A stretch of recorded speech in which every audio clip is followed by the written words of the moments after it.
Eu gostaria de cumprimentar Priscila, prefeita de Ferraz de Vasconcelos, o deputado Gambale. Ambos são filhos de Ferraz de Vasconcelos, como eu. Eu tenho um orgulho enorme de Ferraz de Vasconcelos, porque eu nasci aqui em 1944. Eu entrei na prefeitura, no governo ainda do nosso Baxman e o nosso Fares. São os dois primeiros prefeitos de Ferraz de Vasconcelos. E eu cheguei na prefeitura com meu pai, o secretário era Felisberto, e ele me diz o seguinte: olha, o meu menino gostaria de trabalhar, porque vocês estão chamando aí, ele quer ser boy. Mas eu não queria ser boy, eu estava com uma bola embaixo do braço, eu queria jogar futebol. Mas, infelizmente, meu pai falou, não, você vai trabalhar, você precisa trabalhar. E eu acabei virando office boy da prefeitura. E permaneci ali, office boy, um bom tempo. E como a Constituição, na época, era uma Constituição mais sábia do que aquela que vige hoje, porque a Constituição anterior, você era efetivo no serviço público, você não era efetivo no cargo público, né? Hoje não, o sujeito quer mudar de um cargo para outro, você tem que fazer concurso. Na época não, você por meritocracia, você subia na escala da prefeitura mediante lei municipal. Então, havia uma reforma administrativa, alguma pessoa que por mérito adquiria o direito de subir na faixa ou na carreira, você era feito isso através de lei municipal. E com isso, eu de boy, eu frequentei praticamente todos os cargos da prefeitura e me aposentei na prefeitura de Ferraz no cargo de coordenador geral.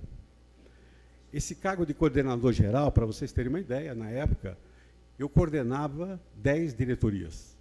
Nós não tínhamos cargos aqui em cima de secretário.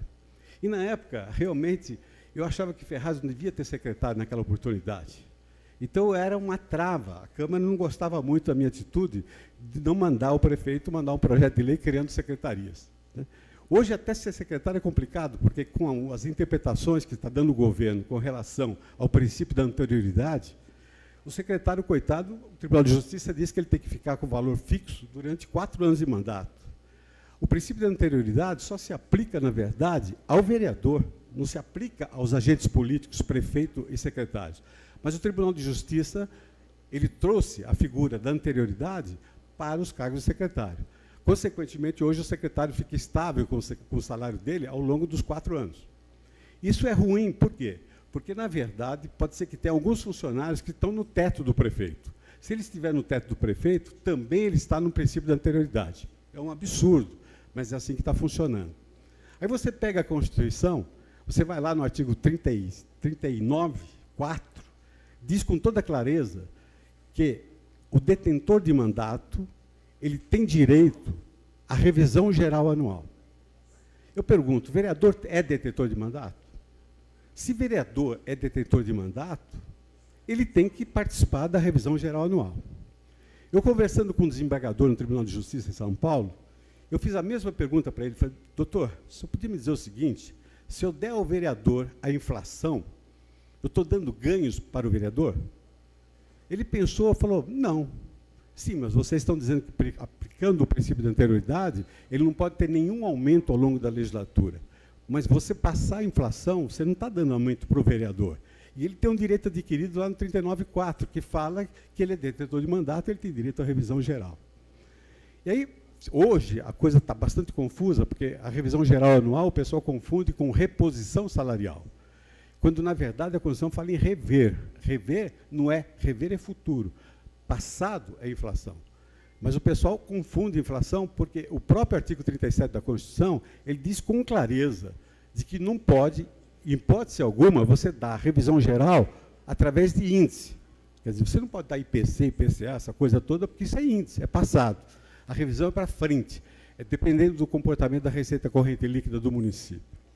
Mas eu estou dizendo isso por uma história que eu tive com Ferraz de Vasconcelos. Então, eu fiquei até o último ano, que o Macoto era o prefeito municipal.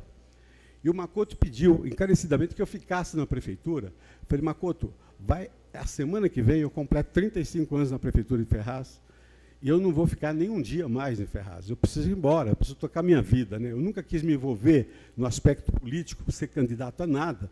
Hoje eu fico feliz de ver um deputado federal de Ferraz de Vasconcelos. Aqui só tinha gente que vinha aqui pedir voto para a população de Ferraz de Vasconcelos e depois sumia.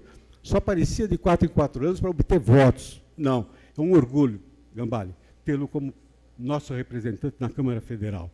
E sua irmã, prefeita. A família fez 2 ferrazenses e serem realmente agentes políticos da cidade.